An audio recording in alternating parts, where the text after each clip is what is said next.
So I'm 18 years old, and I'm visiting my sister Marilyn in California. It's 6 months after a devastating car accident has left me paralyzed from the chest down, and I want to go back to school, and I hear University of California, Berkeley has a wheelchair accessible campus, so I am here visiting my sister in Monterey to check it all out. Well, Marilyn finds out about a therapeutic pool program near her house, and I haven't been in a pool since the accident, so we decided to check that out too. Well, as they're lowering me into the pool in this sling, I notice I'm not alone. In the corner is a young man in his early 20s. I can only see the top half of his head because he's blowing bubbles through his submerged mouth. And then I notice he has a very large dent in his forehead. It's a very unnerving scene to me, but Mrs. Todd, the therapeutic pool instructor, says, "Oh, that's just Brian. He had a motorcycle accident, wasn't wearing his helmet, and his head hit the curb.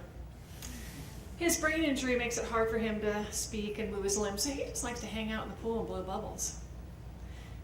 I'm a little freaked out about this whole disability thing, okay? His, mine. I'm only 18 years old, and I was a college athlete, so I'm completely disoriented. I mean, I am all about my body.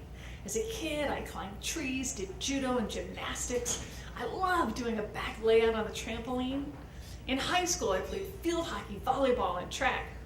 I even threw the shot put on the men's indoor track team. In summer, I'd like to swim and body surf and play tennis. For fun, I went horseback riding and took classes in tap dancing and belly dancing. And my father just loved the belly dancing part. But now, I'm in this wheelchair, and I am grieving for who I was, and I do not want to be who I am now. This is October 1976. Schools legally prohibit kids with disabilities from going there, and states sterilize people with disabilities against their will. There are architectural barriers everywhere, and people don't even acknowledge me anymore. They say things like, "What is she doing here? You have to move her. What does she want to eat?" Like, I am not even there. And that pisses me off, but that gives me the juice to work hard to prove I am worthy of respect. Well, a couple of days after the pool, I get a phone call from Mrs. Todd, the pool instructor, and she says, "Anne, I would really like to give Brian your phone number. He could really use a friend." And I'm thinking, oh, no. I do not want her to give Brian my phone number. And she says he's really having a hard time. He feels so lonely and isolated with his disability. And I'm like, oh, I can relate to that. And she says, "You have such a great attitude. If you would just be his friend, you could make a really big difference in his life. And how do I say no to that?" So I'm like, yes, you can give Brian my phone number. And in truth, I want to be a good person. I want to be kinder than those around me. And for all I know, Brian is a great person inside, just like me. So I get a call from Brian. "You want to go to the movie on Friday?" And I'm like, oh God, Friday date night, no. But she said I just had to be his friend, and I'm sure she'd only told him I wanted to be friends, so I say, sure. Well, Friday comes, and there's a knock at the door, and we open the door, and hunka, burning love, baby. There is the most gorgeous man I have ever seen. 6 feet tall, sandy hair, and built. And he says, "Hi, I'm Brian's brother." And I'm like, oh baby, this night's getting better already. So I go out to the car, and I transfer in the front seat next to Brian, and his brother says, "We're going to the drive-in, so we really don't need to bring your wheelchair." And I'm like, ooh, I'm not sure I like that. I mean, what if I do the bathroom? What if something happens? But society has already let me know I'm burdensome, so I don't say anything. Well, sure enough, on the way to the drive-in, we get a flat tire. And his brother's cranking up the rear of the car, and I'm sitting in the front seat, and I'm like, I know this is dangerous, but what am I gonna do? So we get to the double feature late, thank God, because the first movie is The Other Side of the Mountain. Well, for those of you who don't know, that is the tragic true tale of an Olympic skier who has a terrible accident, becomes paralyzed, but finds the love of a wonderful man. Now, the last thing I want to do is see a movie about a woman going through what I'm going through. And I don't want to introduce the specter of romance into this outing with Brian. So, the second movie that came on was Walking Tall, Part 2. Another ironic title since I'm rolling short Part 1. Well, as soon as we park the car, Brian's brother jumps out of the car because unbeknownst to me, his girlfriend has been trailing us this whole time in her car. So now I'm left alone with Brian, wedged between he and the door. And it's not long before Brian makes his move. Slowly. Excruciatingly slowly, because he has a brain injury. He brings his arm up, over, and across my shoulders. And I'm like, oh man, this is like having the dentist bring the drill slowly into your mouth. You don't want to be there, but there's nothing you can do.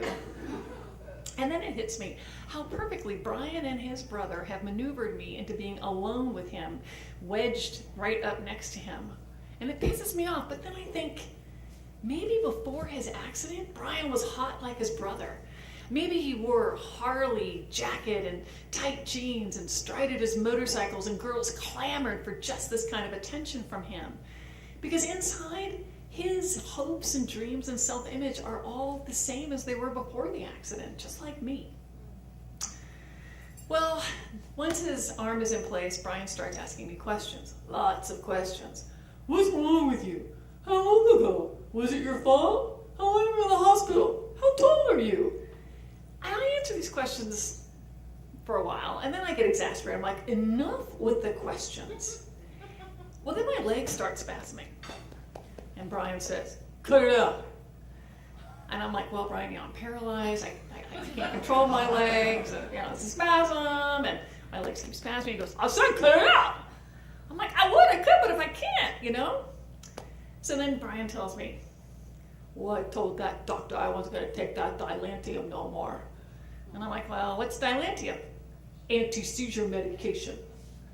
How long have you been on for that medication? 2 weeks. I'm like, great, this guy's going to have a seizure any minute. Well, what am I going to do? Open the door, fall on the ground, wave my arms at a drive-in. Everybody's making out at the drive-in, So then, Brian reaches down his hand between my legs below the knees. And I can't feel my legs. I'm like, what is he doing? It's so dark I can't see. I know it's something inappropriate, but I can't tell how inappropriate. I used to worry about why people did things. Now I just want to know what they're doing. So he's got his hand down there, and then he whips out a plastic urinal. And then he proceeds to take the lid off the urinal, unzip his pants, pull his penis out, insert it into the urinal, relieves himself. Takes his penis out of the urinal, puts the lids on, puts his penis back in his pants, takes the full urinal and puts it down by my spasming legs. I am like, ew! I don't know if he is so inappropriate because of his disability or not, but I cannot take this anymore. Maybe a better person could, but I just want this night to end. And then Brian says, can I ask you one more question? Yes, you can ask me one more question. Can I kiss you? No. Why not? That's two. Well, things didn't work out with Berkeley. Turns out I hadn't been disabled long enough, so I went home to New York and I never saw Brian again. But he sent me letters, typed letters, that said things like, Dear Anne, though we are far apart, I want you to know that my love for you is strong. And I'm sure that if we both try, we can be together again. All my love always, Brian. And I think, oh my God, how can he write this kind of stuff after one horrible, terrible date that wasn't even supposed to be a date? And I used to feel guilty about that. But looking back, I know that Brian and I were just two very lonely, scared people. And I think Brian hoped that somehow I could save him in some way. But I couldn't save Brian. because I was still working really hard just to save me.